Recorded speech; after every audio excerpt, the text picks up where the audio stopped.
Okay, got it. Oh, hey, Chris. Hey, Chuck, how are you? I'm really good. I'm back. I want to show you something. Oh boy. I hope people are watching on YouTube because there is something really funny going on right now. What Well, what are you wearing? this is a reason for our listeners to go to YouTube and watch our video. So this hat, which my wife threatened to kill me if I wore on the podcast, much less out of the house, I actually love it. It was a gift.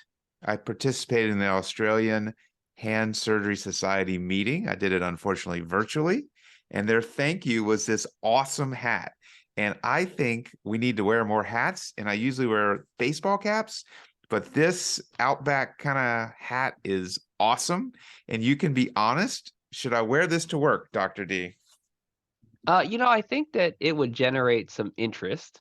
Where I actually thought, at first off, I think it looks great. Covers your dome, which is criteria number one.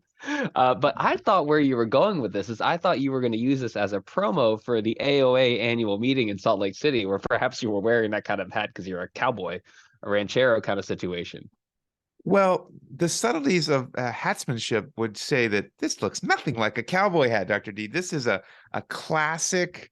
I don't even know what it's called. Maybe it's more of an Outback hat. Anyways, I love this hat, but I guess I want to stay married. I can't really wear it out in public at least too often. I wish I lived in the era where men wore hats like that. Yeah, I think I remember there was one trip that we had that Tiffany and I took when we were in residency to Charleston. A friend was getting married, and Charleston was a fantastic city, and there was a great hat shop, and I bought this sweet hat, and I just never wore it. I was like we're not in an era where like I just, at least in the circle I travel, I would be that guy wearing a hat. So I have the hat and I love wearing it. And the only other time that I bought a hat was recently, about a year ago. We were on spring break in Puerto Rico, and fantastic hat shop, like just great hat. And I wore it because it was like, it was the right time and place to have a great hat.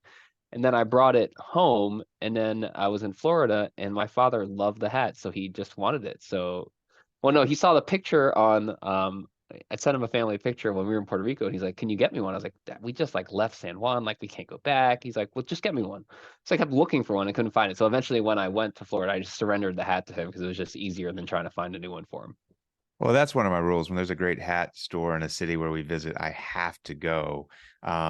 I wish our pod had a greater listenership so that I could, restart the trend. But I would love for listeners to comment on the hat, which means you have to go to YouTube. But I I took a really, picture of it. I'll post it. I don't post much on social media anymore for the pod, but we will post that because that is totally worth it. Perfect. And I should say thank you to Sarah Tollerton, David McComb, Richard Lawson for both the invite and for the hat. I got to figure out a way to get Talia to approve of this. Yeah, well, I cannot match your swag, but I do have some swag from the Global Nerve Foundation, the very nice Yeti coffee tumbler, which I have to say, I think this may be my new go-to. I gave a talk for their ESSER master course recently on peripheral nerve, and I was supposed to go in person to Birmingham to give the talk, which would have been fantastic, but it overlapped with the time that my son's youth hockey team was playing the intermission at a Blues game, and that was probably the best 3 minutes of his life.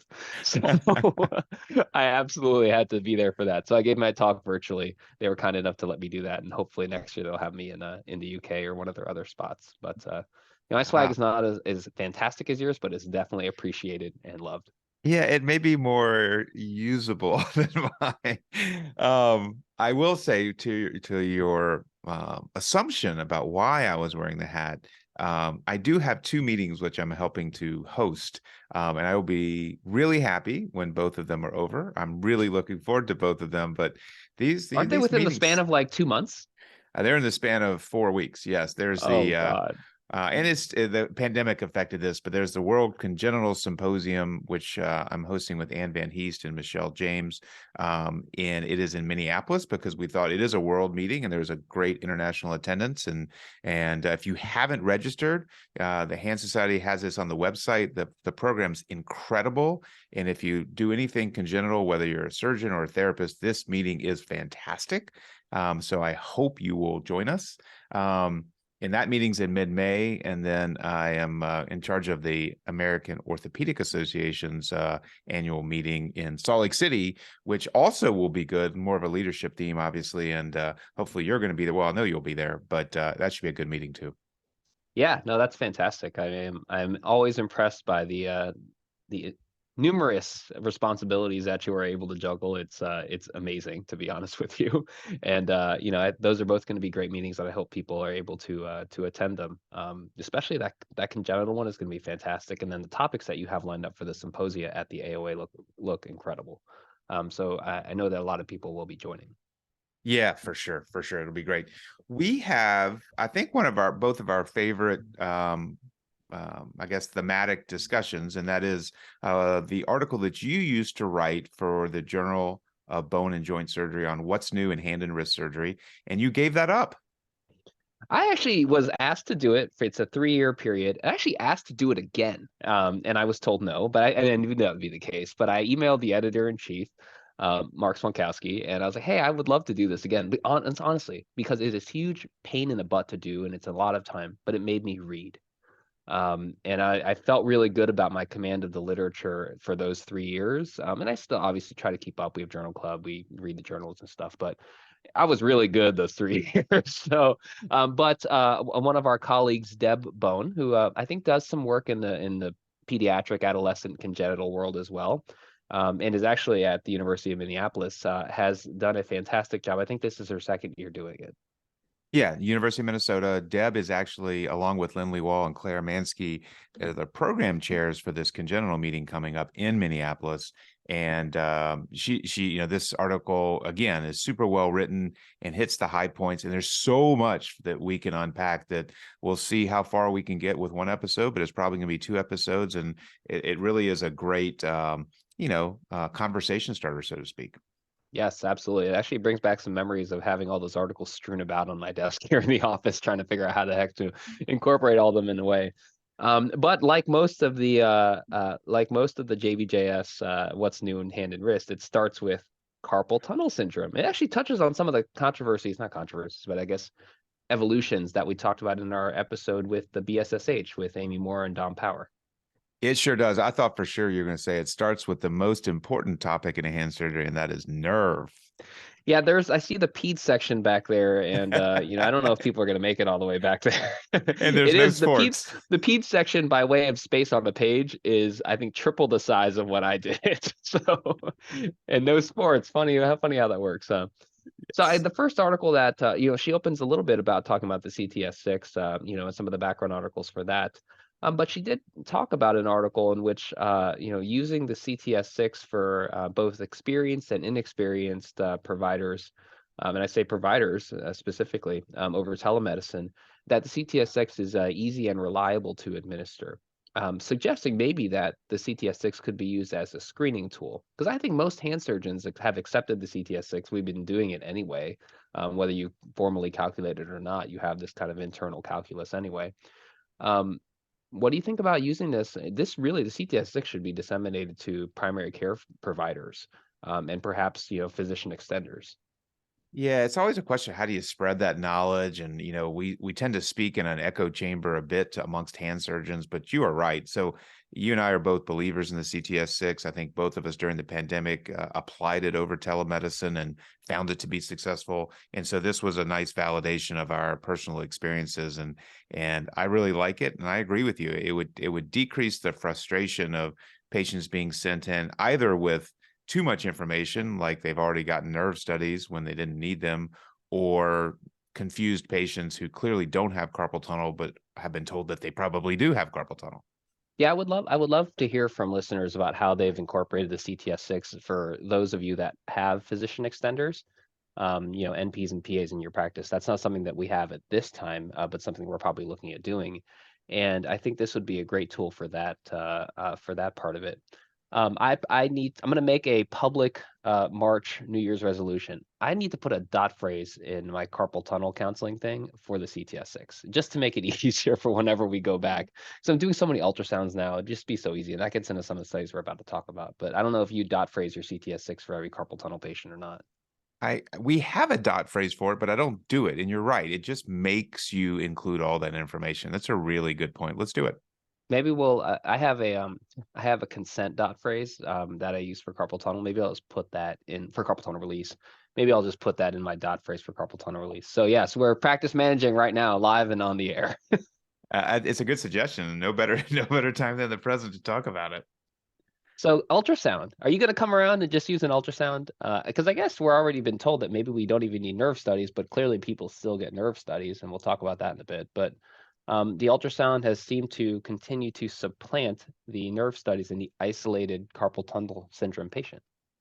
Yeah, and I'll be honest, I typically obtain ultrasound as part of a nerve study when I feel the need for a nerve study.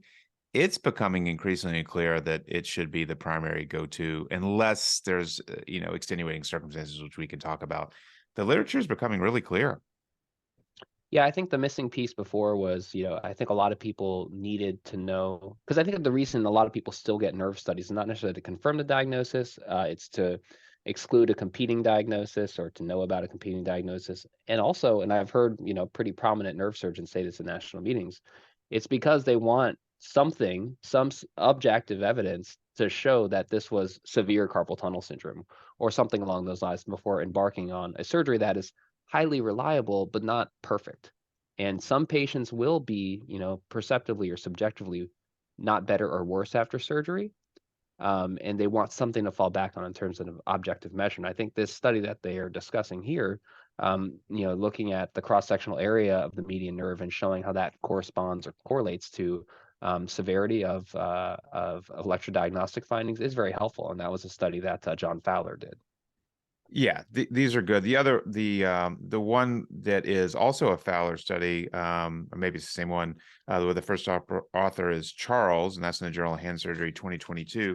This sentence is powerful. Patients who had a carpal tunnel syndrome diagnosis confirmed by the surgeon using ultrasound had 1.8 fewer medical visits and underwent a surgical procedure 3 to 4 weeks earlier than those who had a CTS diagnosis confirmed by EDS. And then it goes on to comment on what you just stated. So really impactful work.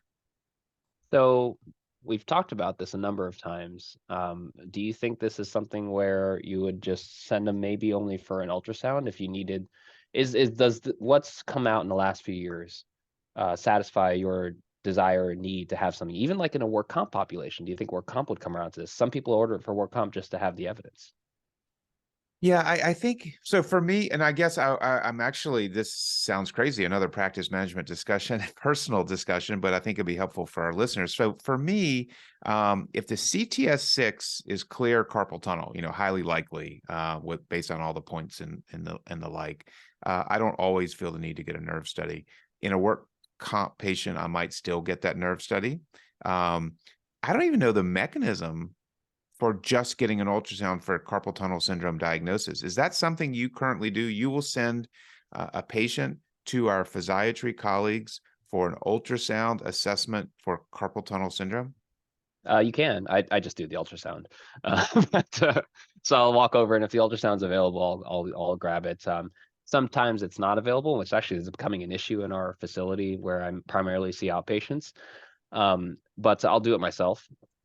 To be honest with you, I'm pretty comfortable with that assessment. But if I'm not able to, and then there are other situations in which I'll send, say outside of carpal tunnel, but say for a cubital tunnel in which they've come in with a nerve study. I have a high suspicion for a subluxating or dislocating ulnar nerve. I've sent them only for an ultrasound of the cubital tunnel. So yes, that's something that we can do in our system. You could clearly send them to in our system to diagnostic radiology. But I'll be honest with you, it's easier, and I like to support our department, so I send them to our physiatry colleagues just for an isolated ultrasound. I know I'm going down a rabbit hole, I'm not intending to, but I would think that if you were considering a cubital tunnel decompression, you might get an ultrasound just to make sure that nerve is not perching or subluxating. Yeah, same situation too. So if they've come in, they have a nerve study, everybody gets, anybody who's going to get an in situ will also get an ultrasound just to make sure it's not going to subluxate. Because there was a study we talked about, I think it was actually in What's New in Hand Surgery a couple of years ago, demonstrating just that the ultrasound is so much better at predicting stability or instability of the ulnar nerve than clinical exam. Yeah. This next section in this paper is, I mean, the first two sentences are might be, they're really strongly stated, and I think they're really important. Ultrasound and the CTS6 have both been shown to be more sensitive and specific in diagnosing carpal tunnel syndrome than electrodiagnostic studies. That's a really strong statement. And then the next sentence, in a database study, EDS represented nearly 1/2 of the cost of the preoperative care in nearly 400,000 patients with CTS. Those are both really important and powerful statements. Yeah, that makes a lot of sense, though. I mean, the nerve study is a procedure, and it's going to cost some money. And I think if we're trying to make things really lean, I think it's pretty clear that you really don't need the C. I mean, honestly, you probably don't even need the ultrasound in many cases, but I think that it's the bang for your buck is much better on the ultrasound than a nerve study. Let's be clear, though. I think there still is a role in some patients for a nerve study. And again, it's if you're looking for, a competing diagnosis, you want to make sure you have absolute diagnostic clarity, but it should not be the default to get a nerve study. But as they go on to talk about in the next article they mention, a lot of hand surgeons still will either require a nerve study, prior to an appointment, granting an appointment for carpal tunnel based on a survey of hand society members, or will go, and the majority will go ahead and get it. So over 50%. And that's an article that one of our current fellows, Jess Billig, wrote when she was a plastic surgery resident at the University of Michigan. Change takes time, but let's be honest. This conversation has been going on 10 years. I mean, it has accelerated because people like John Fowler have really made a difference. It really should be, for the younger, research interested surgeons and therapists out there. Sometimes you have to be patient as an investigator and be willing to put in the work over time to see your message grab hold. But it is clear that John's work with others has really started to make a difference because we are close. So let's be very clear about our indications for a formal nerve study. Number one, revisions for me, get potential revisions or recurrent carpal tunnel syndrome, get one. A patient where the diagnosis is just unclear, but I remain suspicious. And maybe that's it. So we skipped a study, which we should go back to because of what you just mentioned. So revisions. Do you need what's the nerve study? And I'm not disagreeing with you. I just want to probe you a little bit on this. What's the nerve study going to tell you, about this other than, if you can probably diagnose a nerve injury on either clinical exam, potentially on imaging. If you don't have a preoperative nerve study, what good is a postoperative nerve study going to do? And then the paper here that they described, and the first author was Karita, and found that carpal tunnel ultrasound is very good for the failed carpal tunnel syndrome or carpal tunnel release patient, and that there is usually in 86% of the patients that they looked at, there is some kind of persistent compression, and it usually is incomplete release. And then of the 35 patients that they studied, only one patient had no abnormality that on ultrasound to potentially explain persistent symptoms. I think it's a really important study, and I think your comments on it are accurate. I am a pragmatist, and we live in a litigious society. And honestly, that's probably the strongest reason. And hopefully that fades. But having data in these situations is important to me. I completely Hard data, I guess I should say. I completely agree. And actually, in patients who have had persistent symptoms or quote failed carpal tunnel release, I'll get a nerve study, but I'll also get the ultrasound for this exact reason, because I think the ultrasound does provide information that a nerve study cannot. The nerve study, I don't think, can provide you information about an incomplete release, although we know that is typically the case if you're dealing with somebody who has persistent symptoms, not necessarily recurrent symptoms. Yeah. And we still need those studies. And maybe you're going to tell me they're out there, and shame on me for not knowing them. We still need those studies that look at outcomes after primary or revision carpal tunnel and preoperative diagnostic tools. Those are harder because everyone responds differently, but that's the goal that we need to really change practice. Right. And I think that especially like in the setting of, again, straying a little bit from, I don't think Deb covered cubital tunnel in here, unfortunately. And there's no nerve injury section. What the heck, man? Oh, Bravo. come on, Deb. But with the cubital tunnel, I think that we really need to, as we push for ultrasound in that setting too, we really need to understand what a quote normal and happy normal ulnar nerve after a transposition and a happy patient, what that ulnar nerve looks like sonographically in a transposed bed in order to help us understand the patients who are not doing well. I think that's right. I think that's really well stated. So I guess one thing I wanted to ask, the other part of the Jess Billig study that Deb touches on here is that only 38%, so less than 4 out of 10 of Hand Society members thought that the CPGs, the most recent clinical practice guidelines, so 2016, which had a change in terms of not requiring nerve studies, that only 38% thought those were appropriate. And 4 out of 10 were also unaware that they existed. So how do you feel about that, having worked on a prior version of the CPGs? Yeah, I mean, it's just frustrating. I mean, honestly, people put hard work into really compiling the literature for these recommendations, which are imperfect, but they really summarize what we know. And they should be referenced. And each of us as hand surgeons should understand them. But I think it's the reality of the world we live in. I don't think it means we shouldn't continue to do work like that, because that work matters. But it's a little disappointing. Which version did you work on? 16 or 9? 2009, 2016?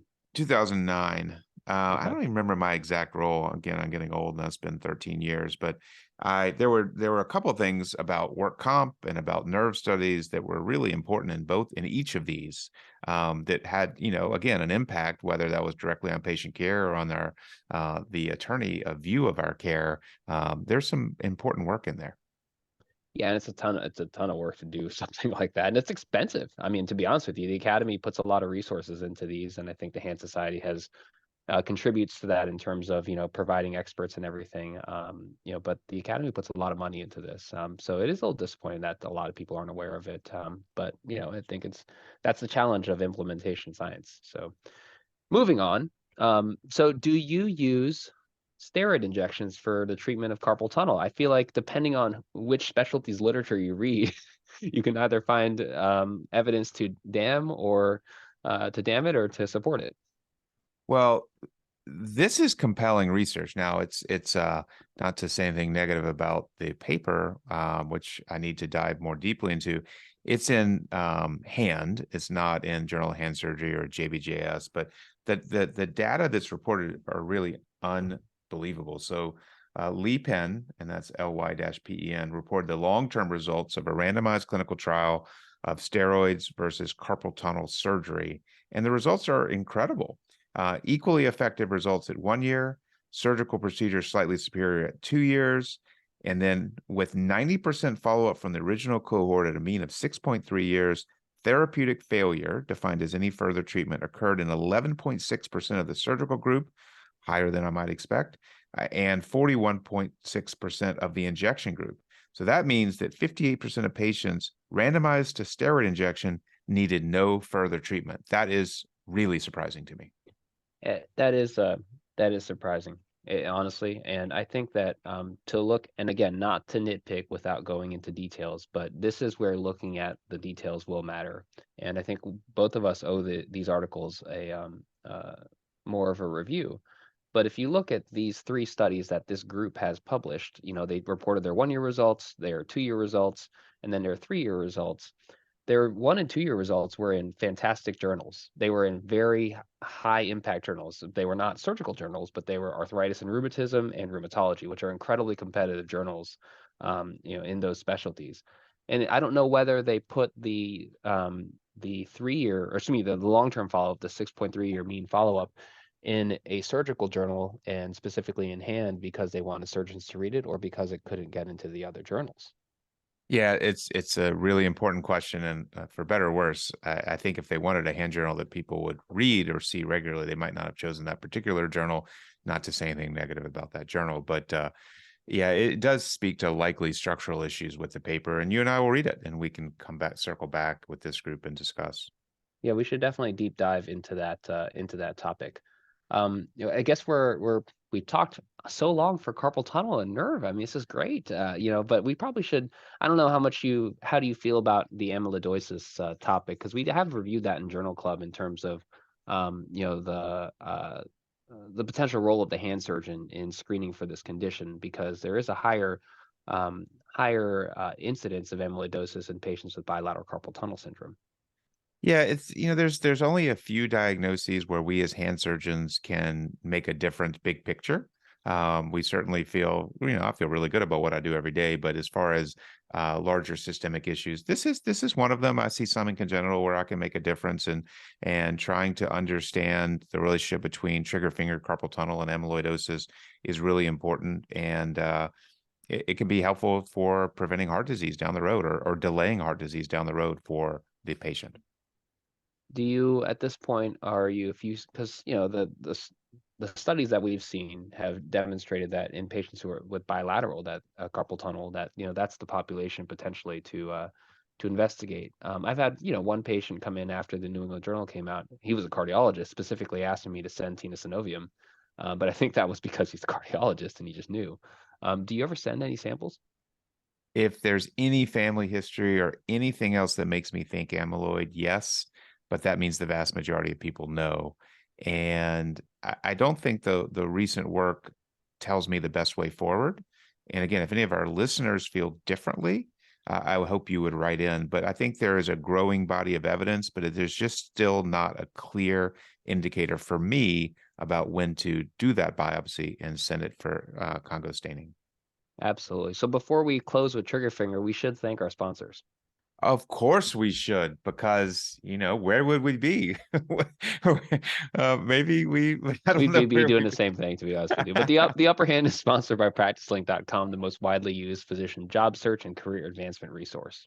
Becoming a physician is hard. Finding the right job does not have to be. Join Practice Link for free today at www.practicelink.com/the upper hand. All right, so let's keep rolling with what's new in hand surgery for 2023. So trigger finger.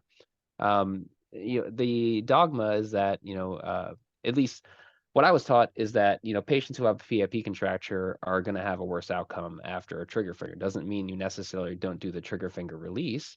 But, Deb's talking here about a tenet in hand surgery that, when the PIP is contracted, that you should excise a slip of FDS in addition to do the trigger finger release. Is that something that you were taught and follow?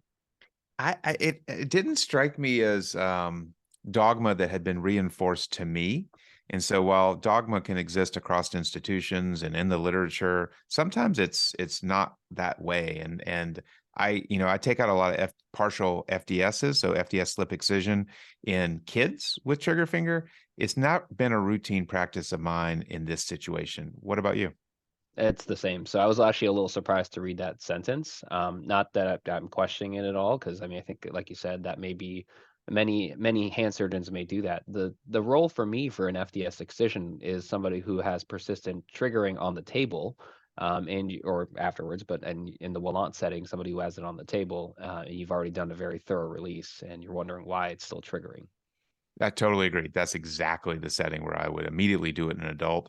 Um, and I wouldn't do any PIP contracture releases. So I don't think it's crazy, but it's not been part of my protocol. But the bottom line is Dr. Beck demonstrated by 6 weeks there were no differences in the degree of contracture, pain, or function between the group either treated with a trigger release at the A1 pulley alone or also with an FDS slip excision.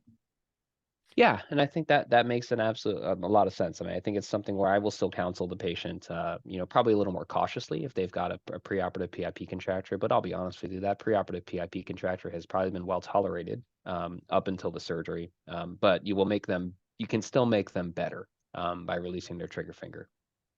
Absolutely. Do we want to wrap it up, or do you want to touch on Dupuytren's and then we can come back later for the rest of this? Now, why don't we go ahead and wrap it up? Let's touch on the Dupuytren's and we'll get back to everything. I'm curious to see the role of collagenase in your practice. I guess this is something that's evolved over the last 10 to 15 years and has been a lifetimes of work for, a lot of people in terms of getting that product to market, and then seeing how its use has been unfolding and how the long-term studies have shown it to work.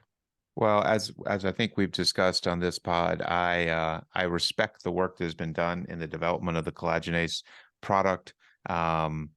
I was when it first came out, I was trained and certified to do it, and it's never been a practice of mine. I've been really, really happy with the needle aponeurotomy procedure.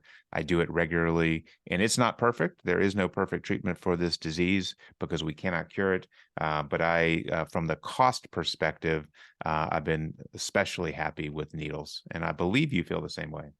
Yeah, I do. I mean, I think that, in one of the prior versions of this article we reviewed, I looked at a Mayo Clinic article that was retrospective, that looked at, the different treatments, collagenase versus needle versus surgical treatment, and the subsequent prospective RCTs that Deb includes here, found the same result, is that collagenase and a needle are not significantly different in terms of their recurrence rate, about 50% at long-term evaluation, and the cost is just so much more. So, in this, I saw a patient, the other day who had collagenase and just didn't like the process, ended up having a recurrence and wanted something different done. And again, I think, to be fair, both of us have been experientially and training wise have been sort of led towards needle aponeurotomy. A lot of people still use collagenase. I think it's still a treatment that may have a role. It's just not in my personal practice. Right. And to be clear, and my messaging is also clear with the patients, when I think about a needle or collagenase versus open fasciectomy, there's no doubt that the open fasciectomy remains the gold standard for delaying recurrence. And these articles have shown that the sentences, both treatments have a similar 5-year recurrence rate of around 50%. In comparison, the rates after surgical fasciectomy is much lower. And then to close, there was an interesting paper that looked at the use of IV dexamethasone with a 6-day oral methylprednisolone treatment that at the short-term follow-up really did improve outcomes after fasciectomy. I have not used that, and I think that one of the biggest things that I talk about with patients is not getting stiff. I mean, I actually have them go to therapy usually within a day or 3 days of surgery to get properly splinted, much better than what I can do in the operating room, but mainly to work on motion. And I think that I do have some concerns with regards to wound healing in some of these patients, especially with the early motion and, the contracted nature of the skin beforehand. So that would give me a little pause with regards to the steroids. But, I think this is something that I want to think about a little bit more with regards to potentially using, that high pulsed steroid taper. Yeah, perfect, perfect. Love it.